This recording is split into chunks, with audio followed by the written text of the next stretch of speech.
Let's start Lesson 14, The Dust. Norman Godsby sat on a bench in a corner of the Hyde Park with his back to fenced area of grass planted with bushed. It was dusk, about 30 minutes past 6 on an early March evening. The atmosphere was a mixture of failing daylight, pale moonlight, and light from the street lamps a little distance away. On the bench by his side sat an elderly gentleman.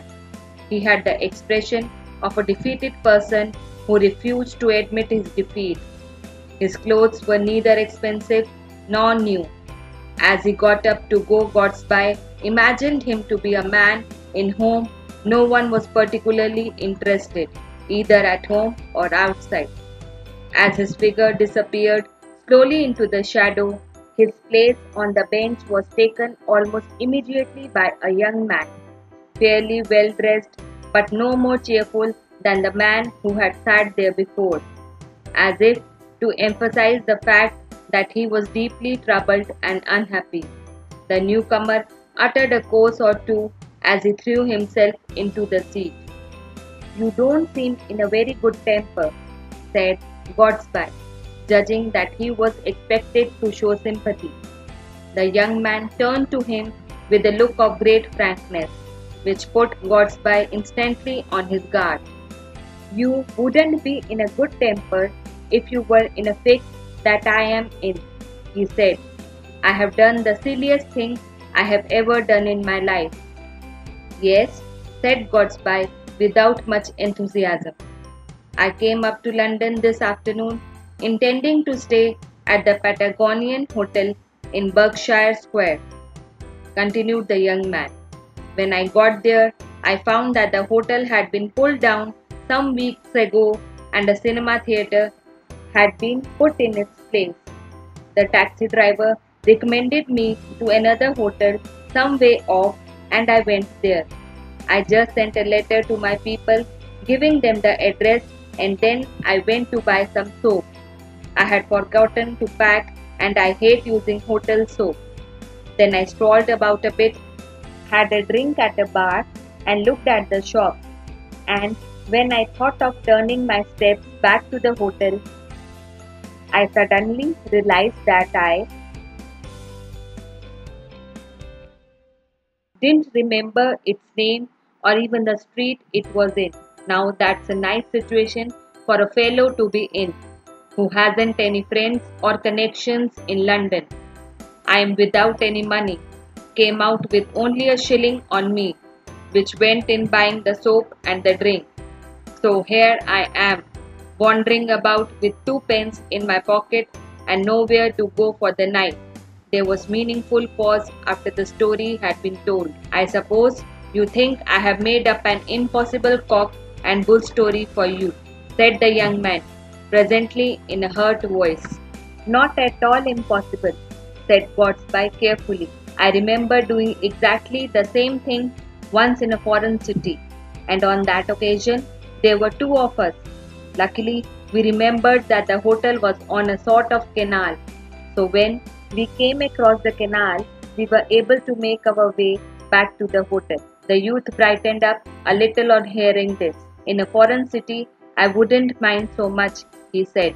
"One could go to one's consul and get the required help from him. Here in one's own land, one is far more helpless if one gets into a fix like this, unless I can find some decent chap to swallow my story and lend me some money. I seem likely to spend the night on the bank of Thames. I'm glad, however, that you don't think the story totally improbable." He threw a great deal of warmth into the last remark, as if perhaps to indicate his hope that Godsby himself might be such a decent chap. "Of course," said Godsby slowly. "The weak point of your story is that you can't show me the soap." The young man sat forward hurriedly, felt rapidly in the pockets of his overcoat, and then jumped to his feet. "I must have lost it," he muttered angrily. "To lose a hotel as well as the cake of soap on the same afternoon suggests wilful carelessness," said Godsby. But the young man did not wait to hear the end of this remark. He hurried away down the path, his head held neigh, with an expression of well-practiced anger and pride. It was a pity, thought Godsby to himself. The bit about going out by one's own soap was the one convincing part of the whole story, and yet it was just that little detail that brought him to grief. If he had the brilliant forethought to provide himself with a newly bought cake of soap, he would have been a genius in his particular profession. With these thoughts, Godsby rose to go. As he did so, he gave a cry of surprise and anxiety. Lying on the ground by the side of the bench was a small packet. It had obviously fallen out of the young man's overcoat pocket when he threw himself down on the seat. In another moment, Godsby was rushing along the half-dark path, anxiously looking for a youthful figure in a light overcoat. He had nearly given up the search when he caught sight of a young man standing uncertainly on the border of the road, evidently trying to decide which way to go. When Godsby called him, he turned sharply with an expression of challenge. "The important witness to the truth of your story has now appeared," said Godsby, holding out the cake of soap. "It must have slipped out of your overcoat pocket when you sat down on the seat. I saw it on the ground after you left. You must excuse my earlier disbelief, but appearances were really rather against you. And now, if the loan of a sovereign is any good to you," the young man replied by taking the coin hastily and pocketing it. "Here is my card with my address," continued Godsby. "You can return the money any day this week. And here is the soap. Don't lose it again. It's been a good friend to you." "Lucky thing you're finding it," said the youth, and then, as if finding it difficult to speak, he uttered a word or two of thanks and hurried away in the direction of Knightsbridge. "Poor boy, he nearly broke down," said Godsby to himself. "I'm not surprised. It must have been such a great relief to him. It's a lesson to me not to be too clever in judging people by circumstances."